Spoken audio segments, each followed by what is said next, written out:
যে কোনো ভিভো মোবাইলে কিভাবে আপনারা সাইডে ব্যাক করার বাটনটি সেট করবেন। তো হ্যালো ফ্রেন্ডস, এই ভিডিওটিতে আমি আপনাদের দেখিয়ে দেবো যে কিভাবে আপনি আপনার ভিভো মোবাইলে সাইডে ব্যাক করার বাটন সেট করবেন।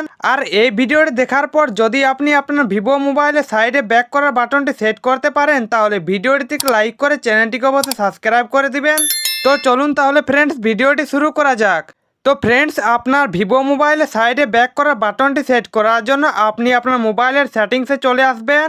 মোবাইলের সেটিংসে আসার পর আপনাদের সামনে এরকম একটি ইন্টারপেজ ওপেন হয়ে যাবে। তো এখানে আপনারা সিস্টেম নেভিগেশন নামে একটি অপশন পেয়ে যাবেন। তো আপনি সেই সিস্টেম নেভিগেশন অপশানে ক্লিক করবেন। আর আপনি যদি এখানে সিস্টেম নেভিগেশন অপশানটিকে খুঁজে না পান তাহলে আপনি আপনার ফোনের সেটিংস অ্যাপের মধ্যে উপরে সার্চ আইকন পেয়ে যাবেন। তো আপনি সেই সার্চ বারে ক্লিক করে সার্চ বারে লিখবেন সিস্টেম নেভিগেশন লিখে সার্চ করবেন। সিস্টেম নেভিগেশন লিখে সার্চ করলে সিস্টেম নেভিগেশন অপশানটি চলে আসবে। তো আপনি এটাতে ক্লিক করবেন। তারপর এখানে দেখুন দুটি অপশন রয়েছে, নেভিগেশন কি আর নেভিগেশন গেস্টার।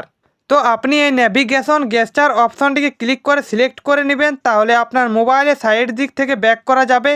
তো এইভাবে আপনারা খুব সহজে আপনার মোবাইলে সাইডে ব্যাক বাটন সেট করতে পারবেন। তো ফ্রেন্ডস, ভিডিওটি দেখে যদি আপনার একটু উপকার হয়ে থাকে তাহলে ভিডিওটিতে লাইক করে দিন এবং চ্যানেলটিকে অবশ্যই সাবস্ক্রাইব করে দিন।